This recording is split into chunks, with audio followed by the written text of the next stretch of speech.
रहमतुल्लाहि व बरकातुहू। My dear students and viewers, उम्मीद है आप सब लोग खैरियत से होंगे। Students, topic number 5 business research methods का हम आज डिस्कस करने जा रहे हैं। इंतहाई अहम टॉपिक है।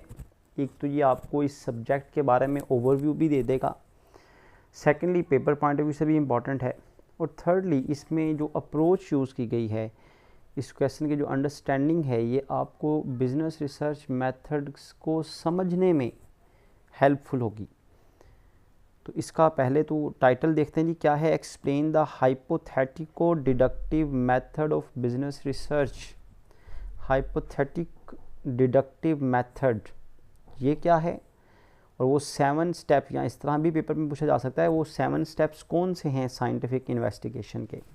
मतलब जो आपने रिसर्च करनी है, साइंटिफिकली इन्वेस्टिगेशन करनी है, प्रूफ्स को, एविडेंसेस को लेकर आना है ताकि आप कंक्लूड कर सकें, कंक्लूजन ड्रॉ कर सकें, वो कौन से 7 स्टेप्स हैं। यही 7 स्टेप्स जाकर आगे पूरा एक रिसर्च प्रोसेस बनेगा, जो हम इंशाल्लाह ताला डिटेल से डिस्कस करेंगे, जो कि मैंने बताया था कि हमारी रिमेनिंग जो आउटलाइन है वो इसी से रिलेटेड है। तो स्टार्ट करते हैं जी, hypothetico deductive method of business research से। ये जो आपको अपनी स्क्रीन पर एक फिगर नज़र आ रही है, द हाइपोथेटिक डिडक्टिव मेथड, 1 से लेकर 7 तक ये वो स्टेप्स हैं जिसको हम हाइपोथेटिक डिडक्टिव मेथड कहते हैं। ये हाइपोथेटिक का मतलब क्या है, डिडक्टिव का मतलब क्या है, ये इंशाल्लाह ताला अभी हमने अंडरस्टैंड करना है। तो स्टार्ट करते हैं जी। इंशाल्लाह ताला मैं आपको इस लेक्चर के एंड पर ये हाइपोथेटिक डिडक्टिव का मतलब भी बता दूंगा, क्योंकि पहले इसको समझना ज़रूरी है। फर्स्ट स्टेप है जी रिसर्च प्रोसेस में, साइंटिफिक इन्वेस्टिगेशन में, that is observation. Second step है जी preliminary information gathering. Third step है थ्योरी फॉर्मुलेशन।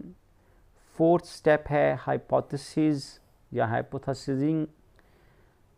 फिफ्थ स्टेप है further scientific data collection. Six step है डाटा एनालिसिस, और 7 स्टेप है डिडक्शन।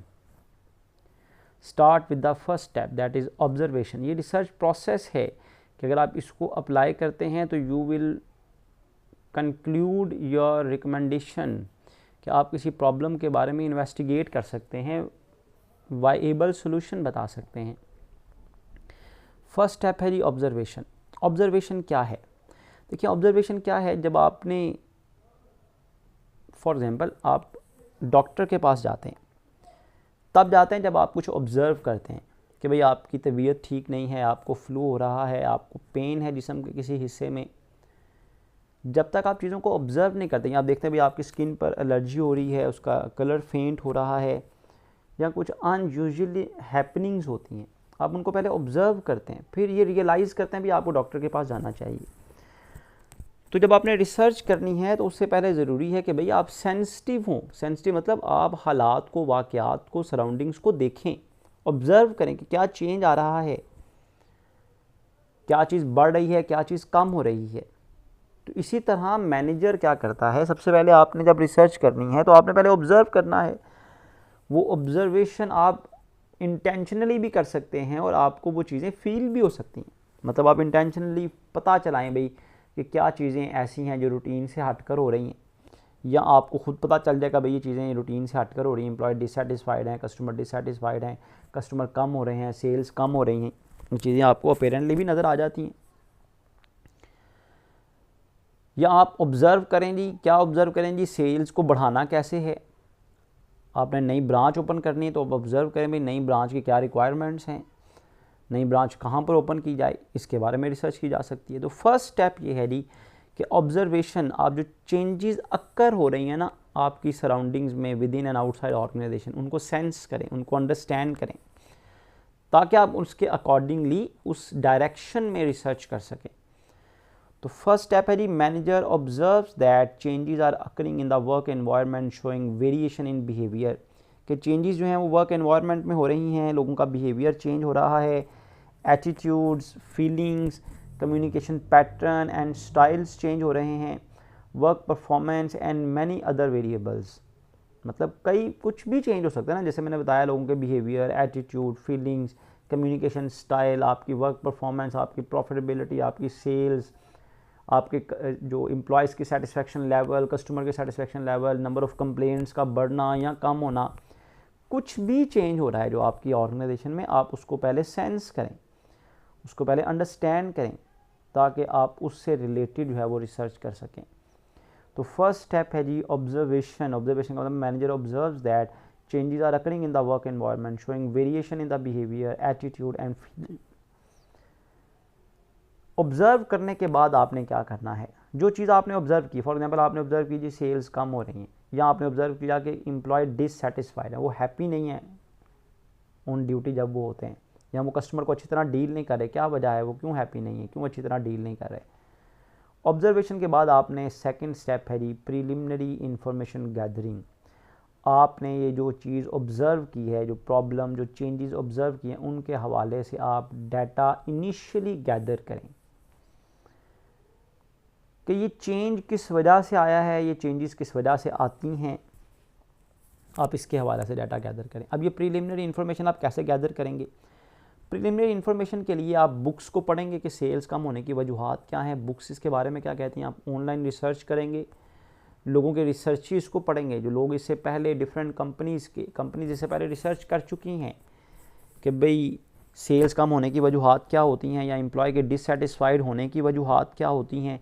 आप इसको ऑनलाइन या बुक्स से या लाइब्रेरी से, या जो बिज़नेस मैगज़ीन्स होती हैं, जो केस स्टडीज़ होती हैं, उनमें आप इनको स्टडी करते हैं। ये स्टडी आप किसी सीनियर से, किसी और बिज़नेस एक्सपर्ट के साथ भी डिस्कशन में आप उनसे भी मशवरा ले सकते हैं, अपने दोस्तों के साथ भी डिस्कस कर सकते हैं जो कॉर्पोरेट लेवल पर जॉब कर रहे हैं या किसी बिज़नेस को मैनेज कर रहे हैं, रन कर रहे हैं। तो प्रिलिमिनरी इन्फॉर्मेशन गैदरिंग का मतलब है जी this involve collecting of information in depth regarding the observed critical change. ये जो क्रिटिकल चेंज आपने ऑब्जर्व किया है, आप इससे related information in depth gain करें, इससे रिलेटेड डाटा गैदर करें। मैंने बताया डाटा गैदरिंग के लिए आप क्या करते हैं, आप बुक्स को स्टडी करते हैं, आप ऑनलाइन इंटरनेट पर different website, different research paper, different magazines को पढ़ते हैं, डिफरेंट एक्सपर्ट्स के साथ डिस्कस करते हैं कि भाई आप पहले स्टडी तो करें ना कि भाई ये चेंजेस किस वजह से आते हैं, सेल्स कम किस वजह से होती हैं, एम्प्लॉय डिससेटिस्फाइड किस वजह से होती हैं, या कोई भी जो आपने ऑब्ज़र्व किया है चेंज। तो जब आप ये इन डेप्थ डिटेल से ये स्टडी कर लेंगे तो आपके माइंड में कई वेरिएबल्स, कई वजूहात आपको पता चल जाएंगी कि डिफरेंट कंपनीज ने रिसर्च की होगी, आपको पता चल जाएगा भाई सेल्स कम होने की ये वजूहात हो सकती हैं। इस तरह एम्प्लॉय डिससेटिस्फैक्शन की डिफरेंट रीजंस हो सकती हैं।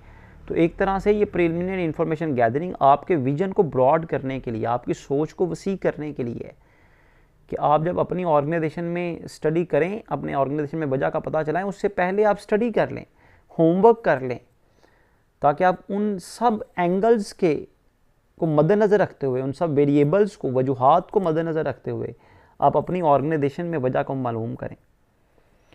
तो preliminary information, collecting of information in depth regarding this critical change, जो चेंज आया था उसके हवाले से आपने इन डेप्थ स्टडी कर ली, प्रिलिमिनरी इन्फॉर्मेशन गैदरिंग कर ली।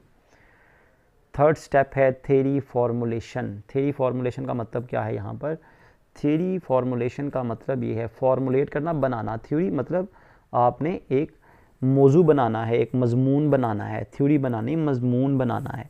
क्या मजमून बनाना है? आप देखें कोई भी ऐसे है ना, मजमून होता है, उसमें ख़ास तरतीब फॉलो की जाती है। ये CSS लेवल पर या किसी और लेवल पर आप जब ऐसे राइटिंग करते हैं ना, तो उसमें सबसे इम्पॉर्टेंट क्या है? आपकी वर्डिंग इम्पॉर्टेंट नहीं होती, आपकी अरेंजमेंट इम्पॉर्टेंट होती है कि आपने किस तरतीब के साथ उस ऐसे को लिखा। क्या उसमें कोई रिदम है, तरतीब है, लॉजिक है? ये तो नहीं है आपने एक एंगल से बात की, फिर उसको स्किप कर दिया, फिर दूसरे एंगल से बात शुरू कर दी, फिर तीसरे एंगल से। तो ऐसे में थ्योरी में मकसद क्या है कि आप स्टोरी को लिखें तरतीब के साथ, लॉजिकली। तो थ्योरी फॉर्मुलेशन का मतलब क्या? देखें, जैसे ऑब्जर्वेशन की बुनियाद पर इंफॉर्मेशन गैदर करनी, क्योंकि जो आपने ऑब्जर्व किया उससे रिलेटेड डाटा गैदर करना। इस तरह जो आपने प्रिलिमिनरी इंफॉर्मेशन गैदर की है उसकी बुनियाद पर थ्योरी बनानी है, आपने मजमून बनाना है। उस मजमून में क्या करना है? उसमें आपने वो सारी मालूमात इकट्ठी करनी है, उनको एक ख़ास तरतीब से लिखना है, लॉजिकली लिखना है। वो सारी इन्फॉर्मेशन जो आपने प्रिलिमिनरी गैदर की है, उस सारी इन्फॉर्मेशन को आपने ख़ास तरतीब से एक मज़मून की शक्ल देनी है, एक फ्रेमवर्क की शक्ल देनी है, थ्योरी की शक्ल देनी है। तो जो कुछ आपने प्रिलिमिनरी गैदर किया होगा, जितनी भी वजूहात आपको पता चली हैं जी सेल्स कम होने की या एम्प्लॉय के डिससेटिस्फैक्शन, उन सारी वजूहात को एक ख़ास तरतीब से आपने लिखना है और साथ साथ हवाले भी देने हैं कि भाई मैंने ये चीज़ फ़लाँ बुक से पढ़ी, फ़लाँ रिसर्च पेपर से पढ़ी, फ़लाँ वेबसाइट से पढ़ी। इट इंटीग्रेट, इसमें जोड़ा जाता है वो सारी मालूमात, इन्फॉर्मेशन को ना लॉजिकल मैनर, ख़ास तरतीब के साथ, रीज़न बेस्ड, जिसका आपस में कनेक्शन हो। उन सारी मालूमात को इस तरह से आपने लॉजिकली कनेक्ट कर देना, सो that factor responsible for the problem, ताकि जो फैक्टर प्रॉब्लम के ज़िम्मेदार हैं, कैन बी कंसेप्चुअलाइज्ड एंड टेस्टेड, ताकि उन सारी रिस्पॉन्सिबल जो प्रॉब्लम के फैक्टर्स हैं उनको कंसेप्चुलाइज़ किया जा सके, उनको एक शक्ल दी जा सके, उनको हकीकत में अंडरस्टैंड किया जा सके और उनको बाद में क्या किया जा सके, टेस्ट किया जा सके कि जो कुछ आपने थ्योरी में पढ़ा था, जो आपने लॉजिकली जो आपने इन्फॉर्मेशन गैदर की थी, वो ठीक भी है या नहीं। क्योंकि वो जो इन्फॉर्मेशन आपने गैदर की है ना, प्रीलिमिनरी डाटा गैदर, वो आपने अपनी ऑर्गेनाइजेशन के हवाले से नहीं की, वो तो आपने जनरली ऑनलाइन वेबसाइट से आपने गैदर की है, वो आपने बुक से गैदर की है, वो आपने रिसर्च पेपर से गैदर की है। तो अभी आपने इसको सिर्फ लिखना है ताकि पढ़ने वाला समझ जाए कि भाई आप ये जो बातें कर रहे हैं इसकी बुनियाद है कि आपने डिफरेंट बुक से इसे पढ़ा है, रिसर्च पेपर से पढ़ा है। तो आपने वो जो कुछ पढ़ा होगा सेकंड स्टेप में, उसको आपने एक फ्रेमवर्क की शक्ल देनी है, एक खाके की शक्ल देनी है, एक मैप की शक्ल देनी है, एक मजमून की शक्ल देनी है। It integrates all the information in a logical manner, वो सारी मालूमात जो आपको सेकंड स्टेप में इकट्ठे की हुई है ना, आपने उसको आपने जोड़ना है। जैसे पुलिस इन्वेस्टिगेशन के लिए जाती है ना, तो पहले वो आपकी देखती भाई ये चेंज, ये वाक़या रूनुमा हुआ, उसके बारे में डाटा गैदर करती है कि ये वजूहात हो सकती हैं। फिर वो बाकायदा बुलाती है, आपको तफ्तीश करती है, मालूमात देती है, उसको फिर एक पूरा एक केस बना देती है, प्रेजेंट कर देती है। It integrates all the information in logical manner so that factor responsible for the problem can be conceptualise, वो जो फैक्टर ज़िम्मेदार हैं प्रॉब्लम के, उनको समझा जा सके, उनको टेस्ट किया जा सके। द थ्योरेटिकल फ्रेमवर्क, ये जो थ्योरी फॉर्मुलेशन है इसको कहते हैं ये थ्योरेटिकल फ्रेमवर्क है, इज़ डिज़ाइन, ये इसलिए बनाया जाता है to assess the influence of the critical variable on the problem, ताकि इस बात को समझा जाए कि जो वेरिएबल्स हैं इनका प्रॉब्लम पर क्या असर है, ये किस तरह से प्रॉब्लम पर असरअंदाज हो रहे हैं। तो वो सारे जो आपने डाटा गैदर किया होगा, जिसको जब थ्योरी की फॉर्म में लिखेंगे तो फिर पता चलेगा ना, फिर अंडरस्टैंडिंग डेवलप होगी कि भाई इस प्रॉब्लम की ये वजूहात हो सकती हैं, पॉसिबल रीज़न हो सकती हैं। अभी हमें ये नहीं पता कि ये है या नहीं, अभी हमने तो ये तो स्टडी किया ना, हमने ऑनलाइन बुक्स से, रिसर्च पेपर से और डिफरेंट सोर्सेज से, मैगज़ीन से ये हमने इन्फॉर्मेशन गैदर की है। तो अभी तो हमने सिर्फ इसको लिखना है ताकि हमारी अंडरस्टैंडिंग में इजाफा हो सके, पढ़ने वाले की अंडरस्टैंडिंग में इजाफा हो सके। तो it integrates all the information in a logical manner so that factor responsible for the problem can be conceptualize and tested. The theoretical framework इस वजह से बनाया जाता है to assess the influence of critical variable on the problem, ताकि हम assess कर सकें कि भाई ये जो फैक्टर्स हैं, ये जो वेरिएबल हमें सेकंड स्टेप में पता चले थे, इनका प्रॉब्लम पर क्या असर है, क्या इफेक्ट हो सकता है, पॉजिटिव इफेक्ट हो सकता है, नेगेटिव इफेक्ट हो सकता है। फॉर एग्जांपल आपको पता चलता है जी जॉब डिससेटिस्फैक्शन की डिफरेंट वजूहात हो सकती हैं। पहली वजह जी सैलरी कम होने की वजह से लोग जॉब से डिससेटिस्फाइड हो सकते हैं, सुपरवाइज़र के बिहेवियर, रूड बिहेवियर की वजह से एम्प्लॉय डिससेटिस्फाइड हो सकते हैं, बोनस ना मिलने की वजह से, इवैल्यूएशन जो सिस्टम है आपका, लोगों की परफॉर्मेंस इवैल्यूएट करने का जो सिस्टम है उसके ठीक ना होने की वजह से लोग डिससेटिस्फाइड होते हैं, या लोगों के पास अदर अपॉर्चुनिटीज़ अवेलेबल होती हैं इस वजह से लोग डिससेटिस्फाइड हैं, या डिस्टेंस का मसला है, लोगों को रिहाइश का मसला है, लोगों को ऑफिस आने जाने की प्रॉब्लम है, ट्रांसपोर्ट की प्रॉब्लम है। तो भाई कोई भी वजूहात हो सकती हैं, लेकिन सारे ज़रूरी तो नहीं सारी की सारी आपकी ऑर्गेनाइजेशन में ही हो, लेकिन आपने एक माइंड मेकिंग बनानी है, आपने एक थ्योरी बनानी है, भाई ये वजूहात हो सकती हैं। फोर्थ स्टेप है जी हाइपोथेसिसिंग, हाइपोथेसिस क्रिएट करना, मफरूज़े बनाना। मफरूज़े बनाने का मतलब क्या है भला, मुमकिना बयानियाँ कि भाई ये हो सकता है, ये हो सकता है, ये हो सकता है या नहीं, इसको तो टेस्ट किया जाएगा ना। हाइपोथेसाइजिंग का मतलब ये है कि आपने मफरूज़े बनाने हैं ऑन द बेसिस कि भाई हमने थ्योरी में ये पता चला, जैसे मैंने अभी आपके सामने 6-7 वजूहात बयान की, हम इसको हाइपोथेसिस स्टेटमेंट्स की शक्ल में लिखते हैं, मफरूज़ों की शक्ल में लिखते हैं 4th स्टेप में। मिसाल के तौर पर पहला मफरूज़ा, पहला हाइपोथेसिस मैं क्या लिखता हूँ जी कि सैलरी का कम होना वजह है जॉब डिससेटिस्फैक्शन की। सेकंड, कन्वेंस फैसिलिटी का ना देना जॉब डिससेटिस्फैक्शन की वजह है। थर्ड, प्रमोशन पॉलिसी का ना होना जॉब डिससेटिस्फैक्शन की वजह है, हो सकती है। एम्प्लॉई को अकोमोडेशन का रिहाइश की प्रॉब्लम है, ये डिससेटिस्फैक्शन की वजह हो सकती है। या इवैल्यूएशन सिस्टम ठीक नहीं है, लोगों को इस बात की परेशानी है कि भाई वो परफॉर्म अच्छा करते हैं लेकिन उनको उसके बदले में बेटर रिवॉर्ड नहीं मिलता, ये डिससेटिस्फैक्शन की वजह हो सकती है। या सुपरवाइज़र का बिहेवियर डिससेटिस्फैक्शन की वजह हो सकती है। ये मैंने 6 रीज़न आपके सामने लिख दी। ये 6 रीज़न हमें कहाँ से पता चली? भाई हमें सेकंड स्टेप में जब हमने प्रीलिमिनरी डाटा गैदर किया ना, तो हमें मुख्तलिफ बुक से, मुख्तलिफ रिसर्च पेपर से ये वजूहात पता चली थी। हमने इन सब को लिख लेना है हाइपोथेसिस में कि ये वजूहात हो सकती हैं, मुमकिना वजूहात हो सकती हैं, मुबैना वजूहात हो सकती हैं कि शायद ऐसा हो, शायद ऐसा। क्योंकि जब आपने अपनी ऑर्गेनाइजेशन में आके इनको स्टडी करना ना, तो ज़रूरी नहीं है कि आपकी ऑर्गेनाइजेशन में सारी प्रॉब्लम हो सकता है आपकी ऑर्गेनाइजेशन में प्रमोशन पॉलिसी बड़ी अच्छी हो, तो हम कहेंगे जी ये हाइपोथेसिस तो ये हमारे लिए एप्लीकेबल नहीं है। हाँ, सुपरवाइज़र का बिहेवियर प्रॉब्लम हो सकता है आपके ऑर्गेनाइजेशन में। फिर प्रमोशन पॉलिसी आपकी बड़ी अच्छी है, बड़ी स्ट्रेट फॉरवर्ड है, तो उसके बारे में भी आप उसको क्या कर देंगे जी ये हाइपोथेसिस हमारी ऑर्गेनाइजेशन में अप्लाई नहीं होगा। इस तरह हर हाइपोथेसिस को टेस्ट किया जाता है अपनी सिचुएशन के हवाले से, ताकि पता चले भी कौन से मफरूज़ा ठीक था। तो आपको फॉर एग्जाम्पल आपने 6 मफरूज़े बनाए थे ना अभी, उनमें से 2 ठीक निकल आते हैं जब आप टेस्ट करते हैं। टेस्ट कैसे करना है? फिर आपने अपनी ऑर्गेनाइजेशन में लोगों के पास जाना है, तो यहाँ पर मफरूज़े बनाने हैं जी 4th स्टेप में। I hypothesis is a statement, एक ऐसी बयानिया है, एक ऐसी स्टेटमेंट है that proposes a possible relationship, मुमकिना ताल्लुक़, भाई डिससेटिस्फैक्शन में और सैलरी में ये रिलेशनशिप हो सकता है। और conclusion that can be tested, जिसको टेस्ट करना है, अभी हमने टेस्ट करना भी बाकी है, अभी तो हमने सिर्फ मफरूज़े बनाए हैं, शायद ऐसा हो, शायद ऐसा हो, शायद ऐसा हो। The research process is undertaken to test this hypothesis. कहता है जो बाकी वाला रिसर्च प्रोसेस है ना, ये 4 के बाद जो 5th स्टेप होगा, 6th स्टेप होगा, उसका मकसद ही क्या है? ये जो हाइपोथेसिस बनाए ना उनको टेस्ट किया जाए कि वो वैलिड है या नहीं, ये 6 में से कौन सा वैलिड है।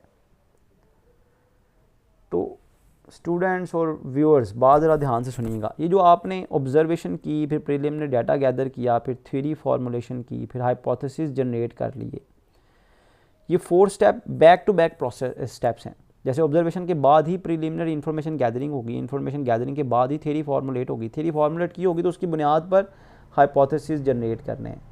हाइपोथेसिस जनरेट करने तक ये जो रिसर्च प्रोसेस है, this is called inductive research. Inductive research क्या होती है कि आप ऑब्जर्व करें, प्रीलिमिनरी डाटा गैदर करें, थ्योरी फॉर्मुलेट करें और उसकी बुनियाद पर आप हाइपोथेसिस जनरेट कर लें। हाइपोथेसिस जनरेट करने तक का जो अमल है, this is called inductive research. Research करने का एक तरीका है इंडक्टिव रिसर्च, कि आप मुमकिना वजूहात तलाश कर लेते हैं ऑब्ज़र्व करके, प्रीलिमिनरी डाटा गैदर करके और थ्योरी फॉर्मुलेट करके। This is called inductive research, is use for hypothesis generation. Hypothesis को जनरेट करने तक जो रिसर्च है, this is called inductive research. ये टर्म पेपर में पूछी जाती है शॉर्ट क्वेश्चन के तौर पर कि इंडक्टिव रिसर्च और डिडक्टिव रिसर्च में क्या डिफरेंस है। तो इंडक्टिव रिसर्च क्या है? ये जो 4th स्टेप हमने पढ़े हैं, दीज आर इंडक्टिव रिसर्च। ये 4 स्टेप क्या है? इंडक्टिव रिसर्च हैं, जिसमें हम ऑब्जर्व करते हैं, प्रीलिमिनरी डाटा गैदर करते हैं, थ्योरी फॉर्मुलेट करते हैं और उसकी बुनियाद पर हाइपोथेसिसिंग कर लेते हैं, हाइपोथेसिस जनरेट कर लेते हैं। अब आ जाए जी डिडक्टिव रिसर्च। ये जो नेक्स्ट स्टेप्स हमने पढ़ने हैं ना, जो नेक्स्ट स्टेप हमने पढ़ने हैं, यहाँ तक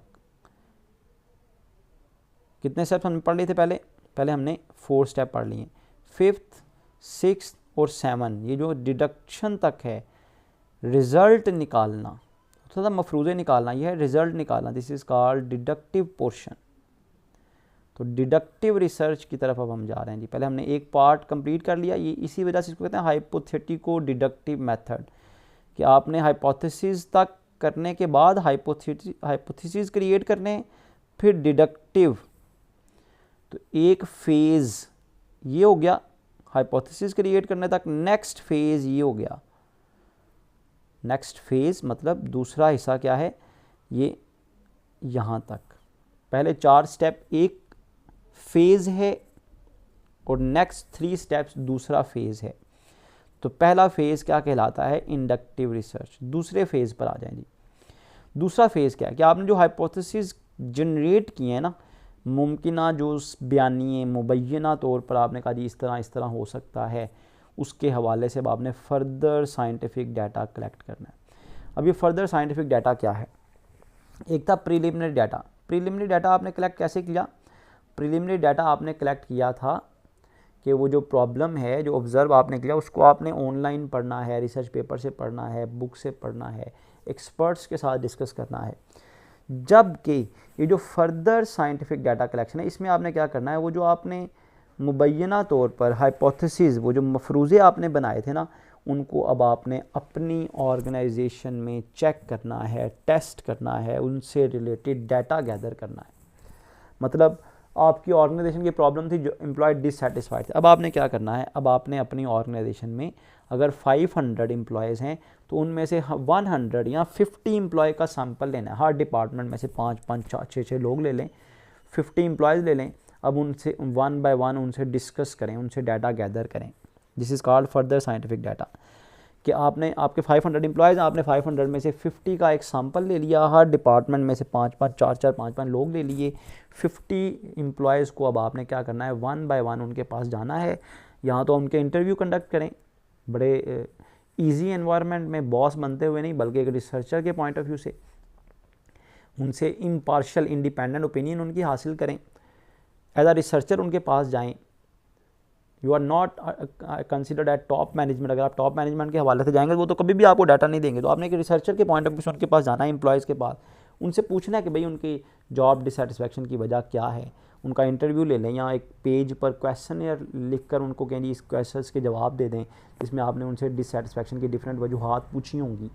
तो जब आप अपनी ऑर्गेनाइजेशन में एम्प्लॉयज़ और सुपरवाइज़र जो हैं, हर डिपार्टमेंट के एम्प्लॉयज़ और सुपरवाइज़र से डाटा कलेक्ट करेंगे इन मफरूज़ात के हवाले से, इन हाइपोथेसिस के हवाले से, उनसे पूछें भाई कि क्या सैलरी की वजह से डिससेटिस्फाइड हैं, प्रमोशन पॉलिसी की वजह से डिससेटिस्फाइड हैं, या कन्वेंस अकोमोडेशन ना मिलने की वजह से डिससेटिस्फाइड हैं, सुपरवाइज़र के बिहेवियर की वजह से डिससेटिस्फाइड हैं।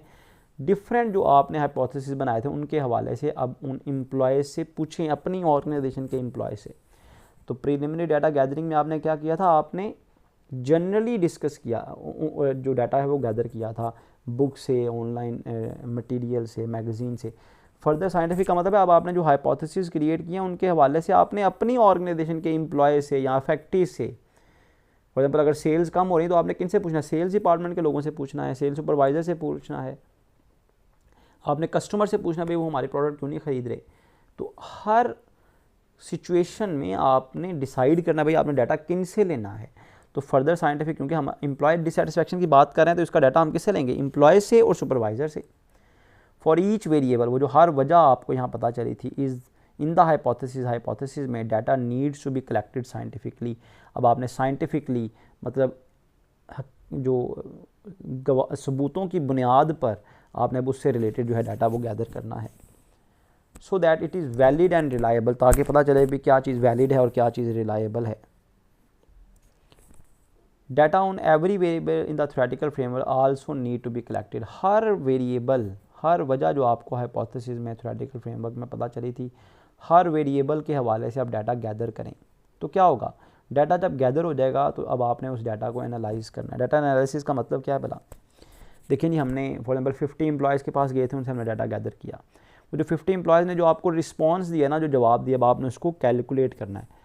पता चले भी कितने फ़ीसद एम्प्लॉयज़ ने कहा भाई वो सैलरी की वजह से डिससेटिस्फाइड हैं, पता चले भी कितने फ़ीसद एम्प्लॉयज़ ने कहा जी कि वो प्रमोशन पॉलिसी ठीक ना होने की वजह से डिससेटिस्फाइड हैं, कितने फ़ीसद ने कहा भाई रिहाइश की मसला है, अकोमोडेशन का कन्वेंस का मसला है, इवैल्यूएशन सिस्टम ठीक ना होने का मसला है, सुपरवाइज़र का बिहेवियर प्रॉब्लम है।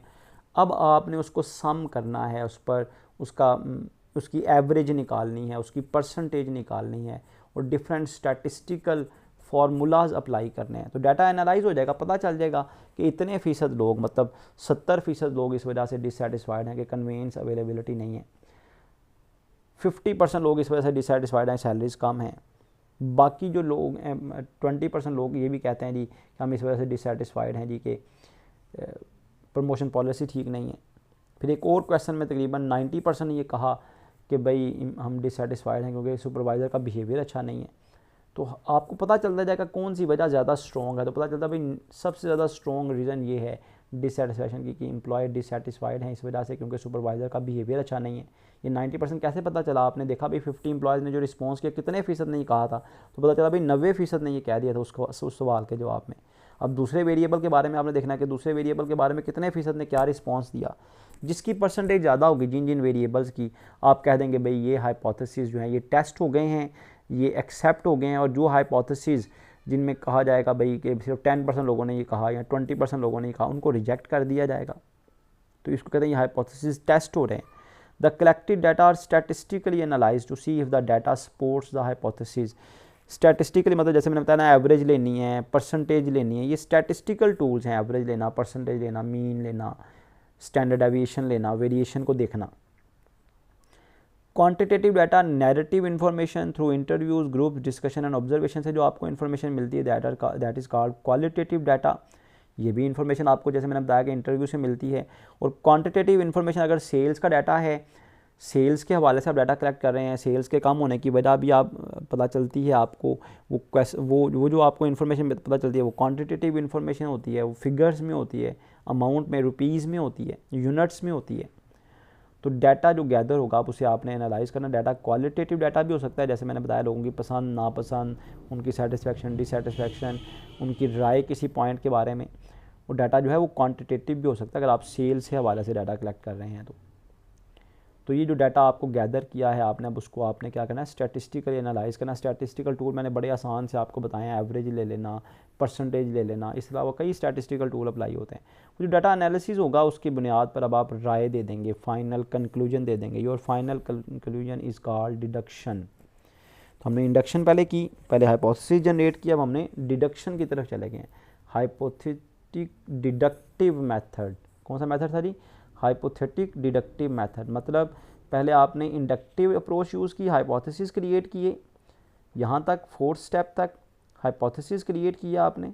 फिर हाइपोथेसिस के बाद अब आपने डिडक्टिव मेथड अप्लाई कर दिया, मतलब अब आप डिडक्शन की तरफ चले गए, फाइनल कंक्लूजन की तरफ आप चले गए। क्लियर है जी? Final conclusion is called deduction. क्या अखज़ किया है हमने? Deduction is a process of arriving at a conclusions by interpreting the meanings of result of data analysis. Data analysis से जो result, जो नताइज मिलेंगे उनकी बुनियाद पर अब आपने क्या करना है, डिडक्शन कर देनी है, राय कायम कर देनी है। आपने फाइनल फैसला सुना देना है कि भाई ये वजह है आपके एम्प्लॉयज़ की डिससेटिस्फाइड होने की। आपने 6 वजूहात देखे निकाली थी ना कि 6 रीज़न हो सकती हैं जी जॉब डिससेटिस्फैक्शन की। हो सकता है उनमें से सिर्फ 2 ही एक्सेप्ट हों कि सुपरवाइज़र का बिहेवियर और कन्वेंस प्रॉब्लम, बाकी 4 हाइपोथेसिस रिजेक्ट हो जाएंगे, सिर्फ वो 2 ही आपकी फाइनल कंक्लूजन का, डिडक्शन का हिस्सा बनेंगे। Deduction is a process of arriving at a conclusion by interpreting the meanings of results of the data analysis leading recommendations to solve the problem. Leading recommendation का मतलब क्या है? आपने ना सिर्फ कंक्लूजन बतानी है डाटा एनालिसिस का, ना सिर्फ रिजल्ट बताना है, बल्कि आपने उसका सलूशन भी बताना है। लीडिंग रिकमेंडेशन का मतलब है फिर आपने उस प्रॉब्लम को सॉल्व करने का सलूशन भी बताना है। तो इसको हम कहते हैं ये हाइपोथेटिको डिडक्टिव मेथड है, जिसका फर्स्ट स्टेप क्या है जी? आपने डाटा गैदर करना है, ऑब्जर्व करना है, देन प्रीलिमिनरी डाटा गैदरिंग करनी है, फिर आपने थ्योरी फॉर्मुलेट करनी है, फिर हाइपोथेसिस जनरेट करने हैं, यहाँ तक हो जाएगी जी इंडक्टिव रिसर्च। ये देखें induction, inductive research. Induction is a process in which certain observation are use. आप डिफरेंट ऑब्जर्वेशन को यूज़ करते हैं और लॉजिकली क्या कर लेते हैं, develop and establish a general proposition. ये जो स्टेटमेंट, ये जो बयानिया बना लेते हैं कि भाई शायद ऐसा होगा, शायद ऐसा होगा, from which we draw conclusion. वो जो आप लॉजिकल स्टेटमेंट्स बनाते हैं ना, हाइपोथेसिस बनाते हैं, this is called induction. From which, जिनमें से हमने क्या करना होता है, अल्टीमेटली फिर कंक्लूजन बाद में ड्रॉ करनी होती है। पहले आप हाइपोथेसिस जनरेट करते हैं, फिर उन हाइपोथेसिस में से आपने कंक्लूजन ड्रॉ करनी होती हैं। डिडक्शन सेकंड स्टेप है जी, 5 से लेके 7 तक। Deduction is a process of arriving at a conclusion. Deduction उस प्रोसेस को कहते हैं जिसके ज़रिए हम कंक्लूजन तक पहुंचते हैं, बाय अप्लाइंग नोन फैक्ट्स और principles to a specific situation, जिसमें आप उन फैक्ट्स के बारे में, उन प्रिंसिपल, उन असूलों के बारे में पता चला लेते हैं, बाकायदा साइंटिफिक डाटा कलेक्ट करते हैं, डाटा एनालिसिस करते हैं, फिर आप किसी नतीजे तक पहुंचते हैं। टॉपिक तो आपका ये 7 स्टेप का था, उसके दरमियान हमने छोटा सा टॉपिक भी डिस्कस कर लिया separately, that is deduction and induction. Deduction and induction में क्या डिफरेंस है। तो यहाँ पर हमारा ये टॉपिक कंप्लीट हो गया। उम्मीद है आपने इस टॉपिक को अच्छी तरह अंडरस्टैंड कर लिया होगा। जज़ाकुमुल्लाह खैरा। मैं इसी के साथ अपने वीडियो को फिनिश करता हूँ। अल्हम्दुलिल्लाह एंड जज़ाकुमुल्लाह खैरा।